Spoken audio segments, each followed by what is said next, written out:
కొంతమంది యవనస్తులు కొన్ని సంగతులను చూచినప్పుడు దేవుని మందిరాలకు వెళ్ళటం మానేస్తున్నారు, భక్తిని మానేస్తున్నారు. అదేమంటే వాళ్ళు అలా ఉన్నారు, వీళ్ళు ఇలా ఉన్నారు. ఒకవేళ నిజంగా దేవునికి విరుద్ధంగా పలానా వాళ్ళు ఉంటే అక్కడికి కాకుండా విధేయులైనటువంటి వారి సంఘానికి వెళ్ళండి, దేవుని వాక్యాన్ని వినండి, మనలను మనం సవరణ చేసుకోండి. అంతేగాని మన ఆలోచనలని మన దగ్గర పెట్టుకుని ఎవరితోనూ పంచుకోకుండాను, అపరమేధావిలాగా భావించి ఎవరికి కలిసి రాకుండాను అందరిని బాధ పెట్టే విధంగా ప్రవర్తించటం మంచిది కాదు.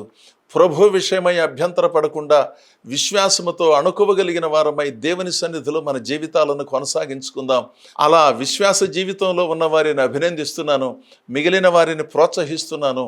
సదవగాహనతో సద్భావనతో దేవునిగా సేవిస్తూ దేవుడు మన కొరకు సిద్ధపరిచిన దీవెనలన్నిటినీ పొందుకుని ముందుకు సాగుదాం. దేవుడు మిమ్మలను మీ కుటుంబాలను బహుగా దీవించునుగాక. ఆమేన్.